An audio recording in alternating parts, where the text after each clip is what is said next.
5 nouveaux signataires de l'appel de Tanger pour l'expulsion de la pseudo-race de l'Union africaine. Les signataires de l'appel de Tanger ont réitéré leur plein engagement et leur totale mobilisation pour la réalisation de l'objectif de l'expulsion de la pseudo-race de l'Union africaine, un prérequis indispensable au retour de l'impartialité et de la crédibilité de l'organisation panafricaine sur la question du Sahara marocain. Mais nous allons toujours dans le même sens de la demande à renforcer sur notre vision à propos du Sahara marocain, cette solidarité. Et surtout, nous avons accueilli 5 autres pays d'anciens ministres qui sont venus renforcer notre appel de Tanger.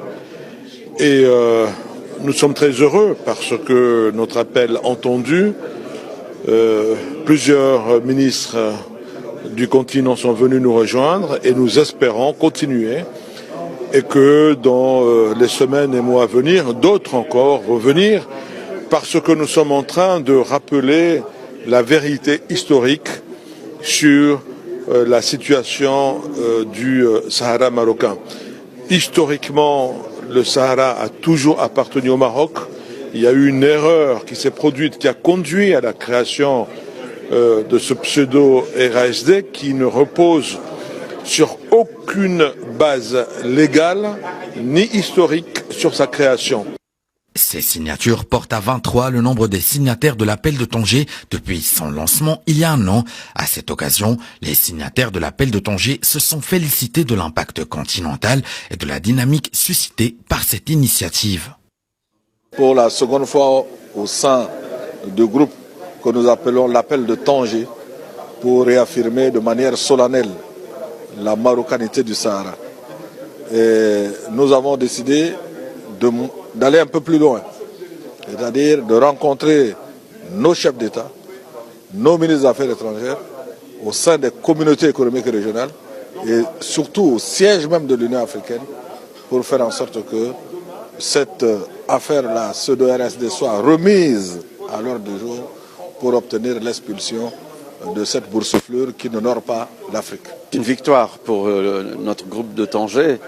Vous savez qu'on était au départ 16, aujourd'hui on est passé à 24. C'est un plus pour notre cause.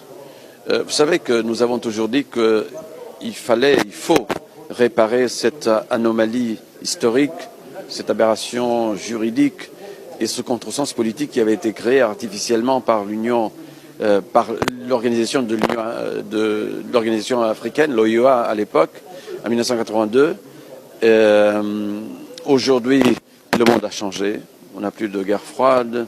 Il faut travailler pour éviter la balkanisation de l'Afrique. Et je pense que cette cause marocaine est une cause juste. L'appel de Tanger exhorte la communauté internationale à revoir sa position et à prendre en compte les réalités sur le terrain dans le contexte du Sahara. Il insiste sur la nécessité de favoriser une approche basée sur le dialogue, la négociation et le respect du principe de l'intégrité territoriale des États.